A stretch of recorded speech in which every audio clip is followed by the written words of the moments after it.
This is the Voice of America, Washington, D.C., signing on.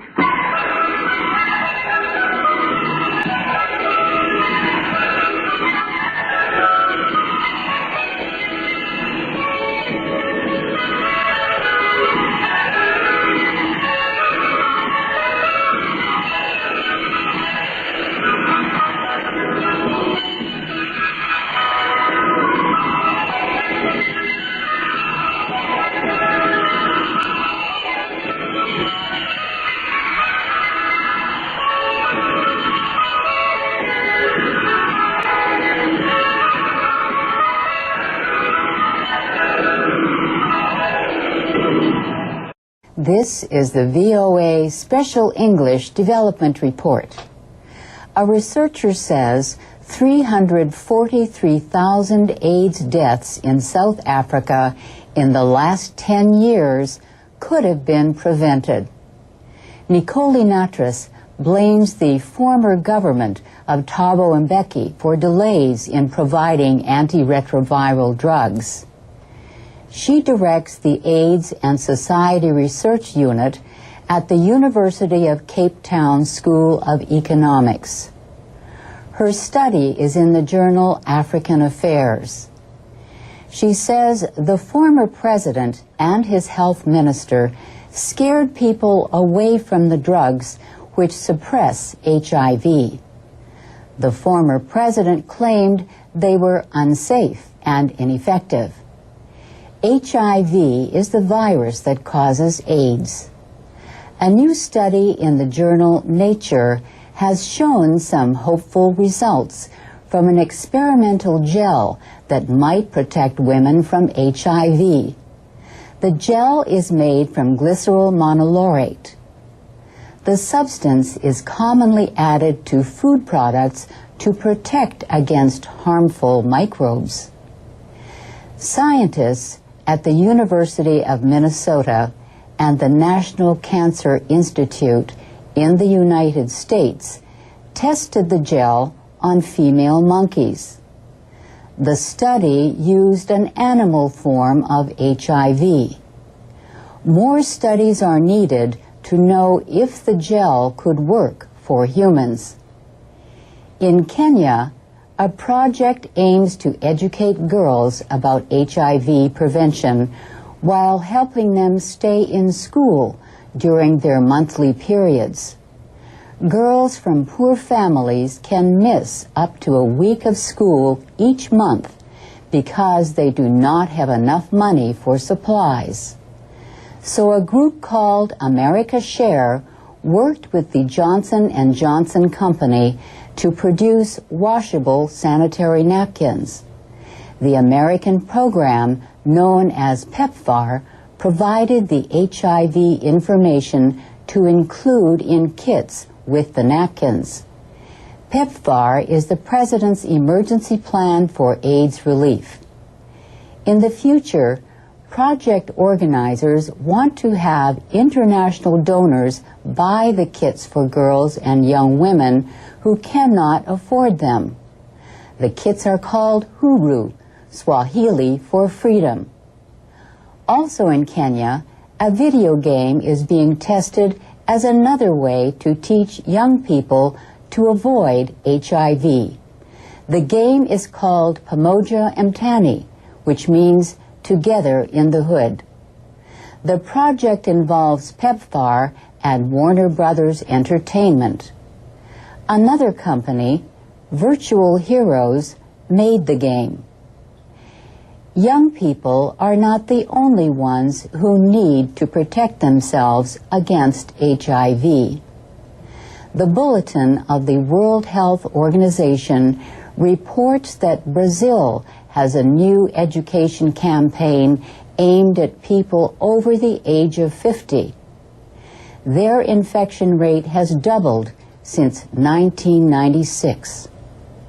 And that's the VOA Special English Development Report.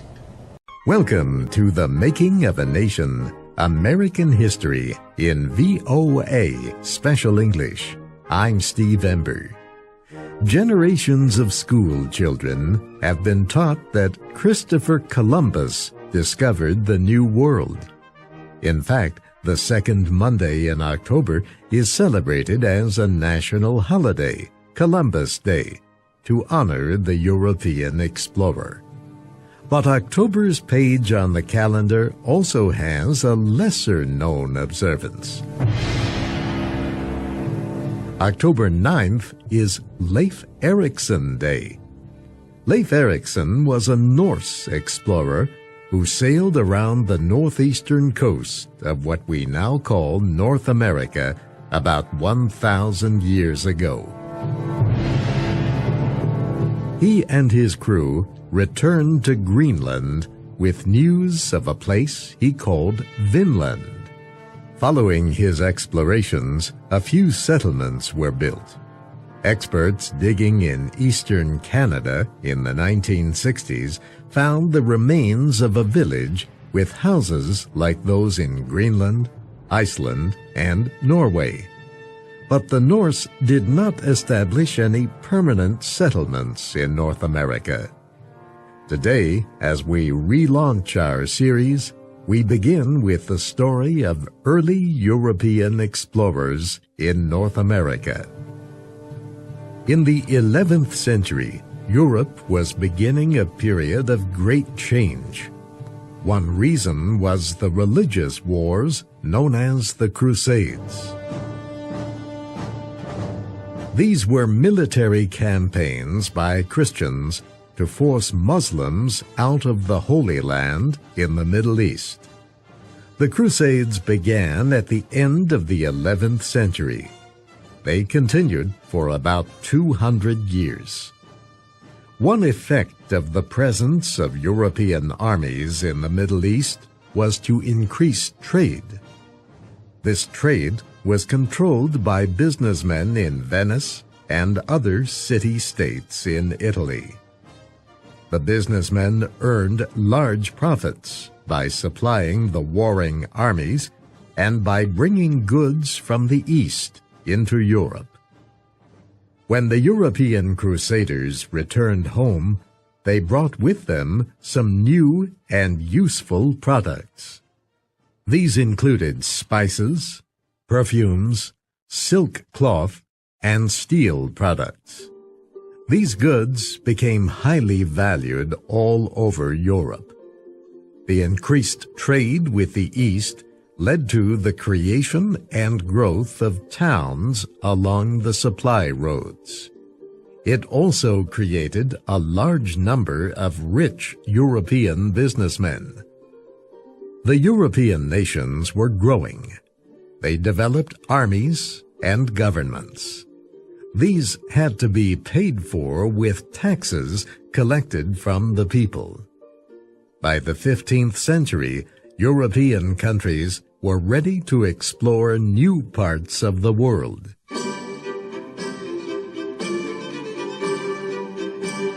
The first explorers were the Portuguese. By 1400, they wanted to control the eastern spice trade. European businessmen did not want to continue paying Venetian and Arab traders for their costly spices.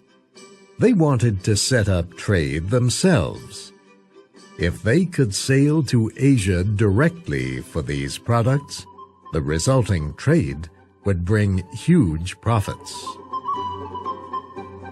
The leader of Portugal's exploration efforts was Prince Henry, a son of King John I. He was interested in sea travel and exploration. He became known as Henry the Navigator.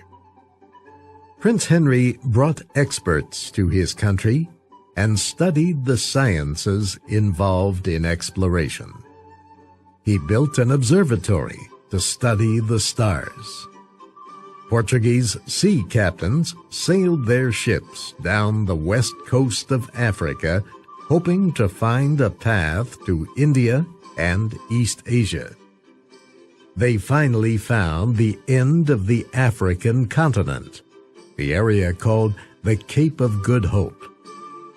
It took the Portuguese only about 50 years to take control of the spice trade.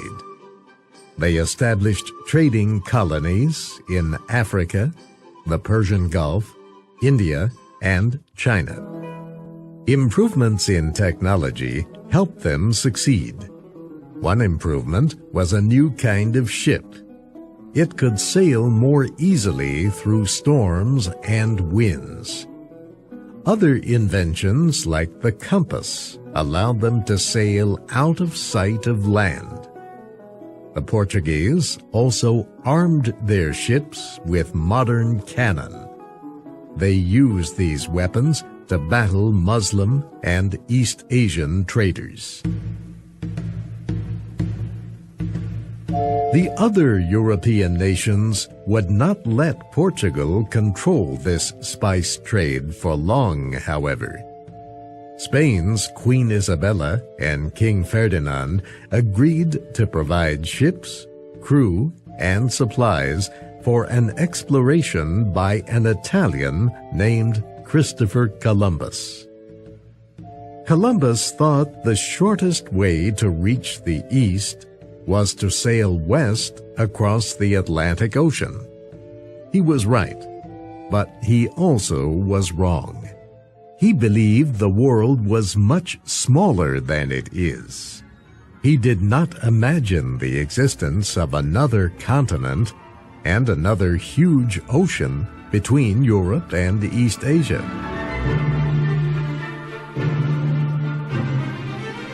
Columbus and a crew of 88 men left Spain on August 3, 1492, in 3 ships, the Niña, the Pinta, and the Santa Maria. By October 12th, the sailors stood on land again on an island that Columbus named San Salvador. He explored the island and the nearby islands of what are now known as Cuba and Hispaniola. He believed they were part of the coast of East Asia, which was then called the Indies. He called the people he found there Indians. Columbus left about 40 men on San Salvador Island to build a fort from the wood of one of the ships. He returned to Spain with birds, plants, gold, and people captured from the land he explored. Columbus was welcomed as a hero when he returned to Spain in March of 1493. Columbus sailed again across the Atlantic to the Caribbean 5 months later. He found that the fort built by his men had been destroyed by fire. Columbus did not find any of his men, but this time he had many more men and all the animals and equipment needed to start a colony on Hispaniola. 7 months later, he sent 5 ships back to Spain. They carried Indians to be sold as slaves. Columbus himself also returned to Spain. Columbus made another trip in 1498. This time, he saw the coast of South America. But the settlers on Hispaniola were so unhappy with conditions in their new colony, they sent Columbus back to Spain as a prisoner. Spain's rulers pardoned him. In 1502, Columbus made his final voyage to what some by then were calling the New World. He stayed on the island of Jamaica until he returned home 2 years later.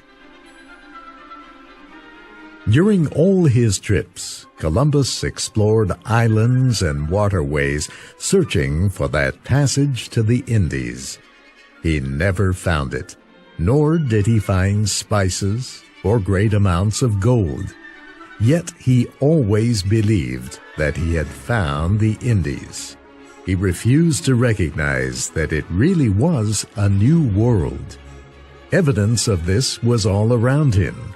Strange plants unknown in either Europe or Asia, and a different people who did not understand any language spoken in the East.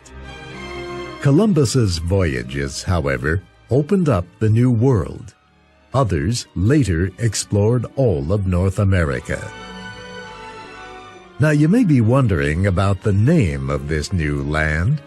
If Christopher Columbus led the explorations, then why is it called America? The answer lies with the name of another Italian explorer, Amerigo Vespucci. He visited the coast of South America in 1499. He wrote stories about his experiences that were widely read in Europe.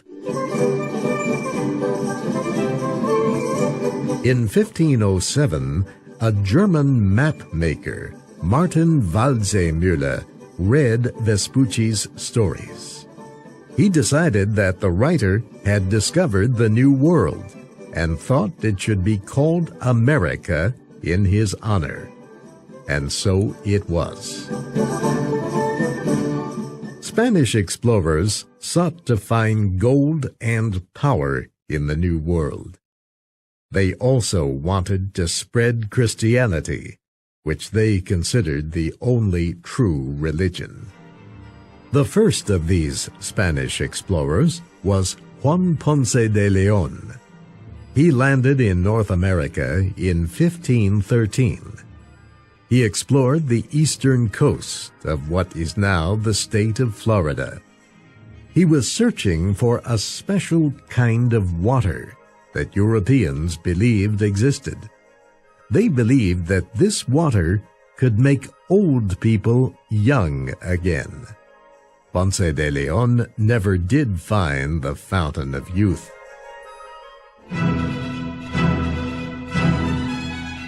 Also in 1513, Vasco Núñez de Balboa crossed the Isthmus of Panama and reached the Pacific Ocean. In 1519, Hernán Cortés landed an army in Mexico. His army destroyed the ancient empire of the Aztec Indians. That same year, Ferdinand Magellan began his 3-year voyage around the world.